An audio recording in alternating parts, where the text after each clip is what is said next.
Como é que o açúcar afeta o nosso cérebro? Quando comemos algo cheio de açúcar, as nossas papilas gustativas, o nosso intestino e o nosso cérebro dão conta disso. Esta ativação do nosso sistema de recompensa não é muito diferente da forma como o corpo processa substâncias viciantes, como o álcool ou a nicotina. Uma sobrecarga de açúcar faz disparar os níveis de dopamina e deixa-nos com vontade de comer mais.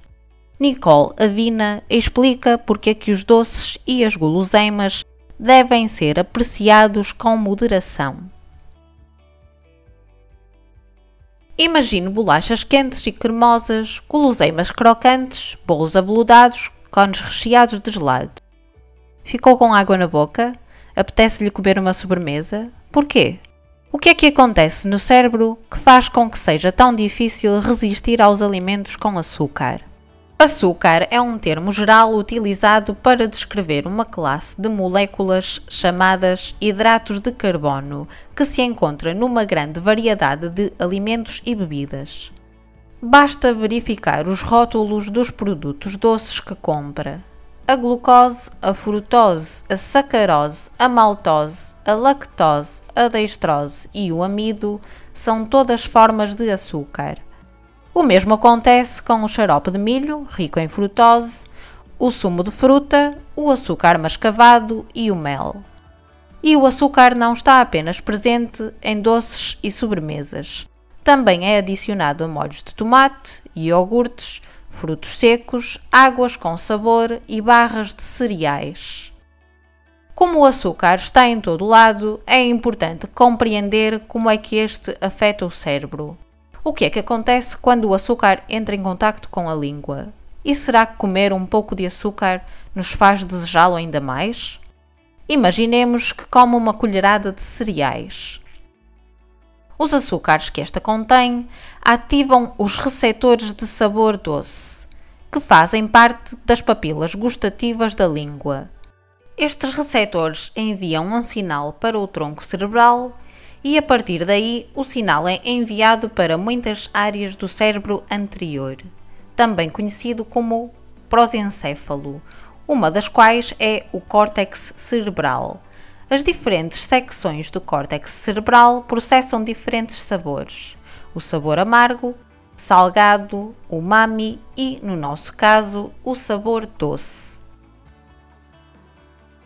A partir daqui, do córtex cerebral, o sinal ativa o sistema de recompensa do cérebro.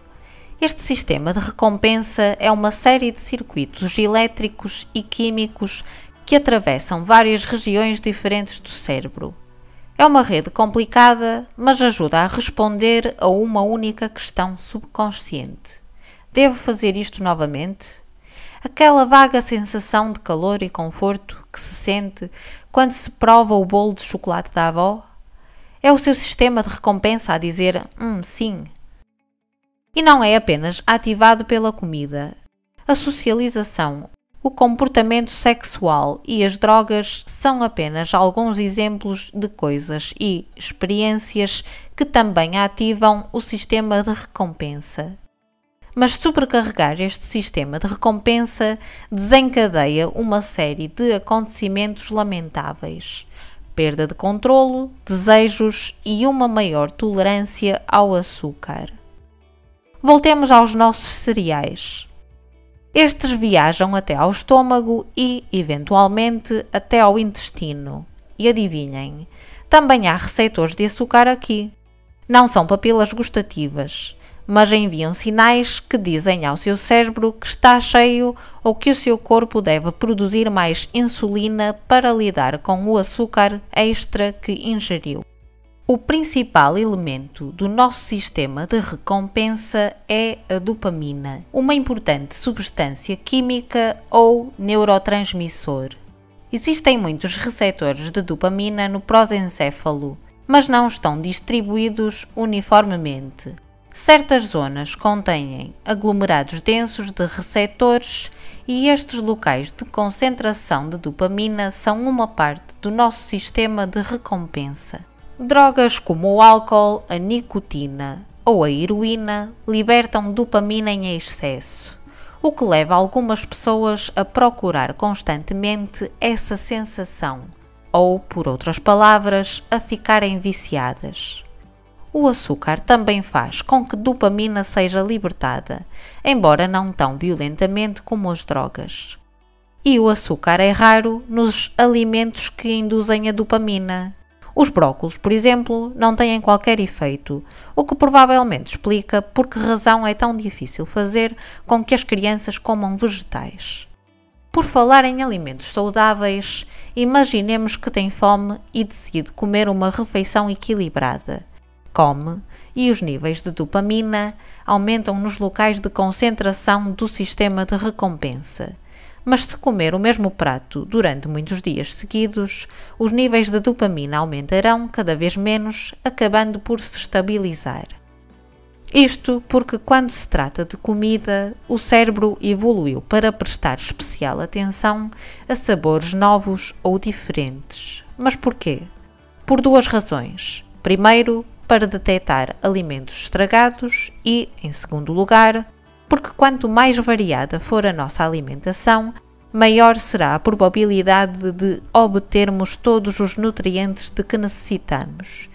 E para manter essa variedade, precisamos de ser capazes de reconhecer novos alimentos e, mais importante ainda, precisamos de querer continuar a comer novos alimentos. É por isso que os níveis de dopamina diminuem quando um alimento se torna aborrecido.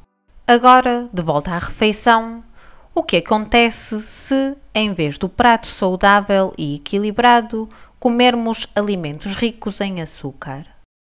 Se raramente come açúcar ou se come pouco de cada vez, o efeito é semelhante ao de uma refeição equilibrada.